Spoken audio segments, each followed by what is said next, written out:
തലസ്ഥാന നഗരത്തെ ജനസാഗരമാക്കുന്ന ദിവസമാണ് ആറ്റുകാൽ പൊങ്കാല. കേരളത്തിൽ അങ്ങോളം ഇങ്ങോളമുള്ള സ്ത്രീകൾ അണിനിരക്കുന്ന ചടങ്ങാണെന്ന് പലരും ആറ്റുകാൽ പൊങ്കാലയെ കാണുന്നത്. ഇത്തവണയും ലക്ഷക്കണക്കിന് ആളുകൾ പൊങ്കാലയ്ക്ക് എത്തിയിട്ടുണ്ടെന്നാണ് റിപ്പോർട്ടുകൾ. എന്നാൽ പൊങ്കാല ദിനം മലയാളികളുടെ പ്രധാന ശീലം ചൂണ്ടിക്കാണിക്കുന്ന പോസ്റ്റാണ് ഇപ്പോൾ സമൂഹ മാധ്യമങ്ങളിൽ ചർച്ചയാകുന്നത്. അഡ്വക്കേറ്റ് ശ്രീജിത്ത് പെരുമന പങ്കുവച്ച സർക്കാസം പോസ്റ്റ് പ്രേക്ഷകരെ ചിരിപടർത്തുന്നുണ്ട്. ചിപ്പി ദിനാശംസകൾ എന്ന തലക്കോട്ടാണ് ശ്രീജിത്ത് തന്റെ പോസ്റ്റ് ആരംഭിച്ചിരിക്കുന്നത്. ഒരു ശരാശരി മലയാളി ഒരു കേരളീയം ഇങ്ങനെയെന്ന് പറഞ്ഞതുകൊണ്ട് മലയാളികളിൽ ചില ശീലങ്ങളെക്കുറിച്ച് ശ്രീജിത്ത് എഴുതി.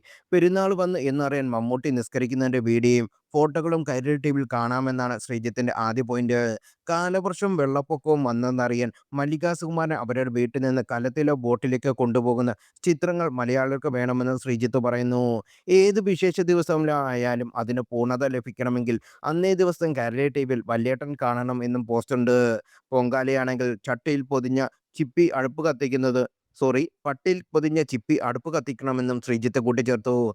പെരുന്നാളിന് തലയിൽ തൊപ്പിവെച്ച മമ്മൂട്ടിയും പൊങ്കാലയ്ക്ക് അടുപ്പ് കത്തിക്കുന്ന ചിപ്പിയും ആഘോഷ ദിവസങ്ങൾ കൈരളിയിലെ വല്യേട്ടനും മലയാളികൾ നിർബന്ധമെന്ന് പറഞ്ഞുകൊണ്ടാണ് പോസ്റ്റ് അവസാനിക്കുന്നത്. അതേസമയം വിഷയമായിട്ടുള്ള പതിവ് ഇത്രയും ചാനലുകാർ തെറ്റിച്ചിട്ടില്ല.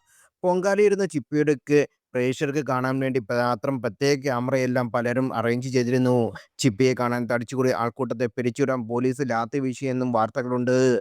സിനിമ സീരിയൽ രംഗത്ത് തന്റേതായ സ്ഥാനം സ്വന്തമാക്കിയ നടിയാണ് ചിപ്പി. ചെറുതും വലുതുമായ നിരവധി വേഷങ്ങൾ മലയാളത്തിൽ അവതരിപ്പിച്ച താരം തമിഴിലും തെലുങ്കിലും കന്നഡയിൽ വരെ സാന്നിധ്യം അറിയിച്ചിട്ടുണ്ട്. മികച്ച നടിക്കുള്ള കർണാടക സർക്കാരിന്റെ പുരസ്കാരം സ്വന്തമാക്കിയ ചിപ്പി ഇപ്പോൾ അഭിനയ രംഗത്ത് സജീവമല്ല. നിർമ്മാതാവായ രജപുത് രഞ്ജിത്താണ് ചിപ്പിയുടെ പങ്കാളി.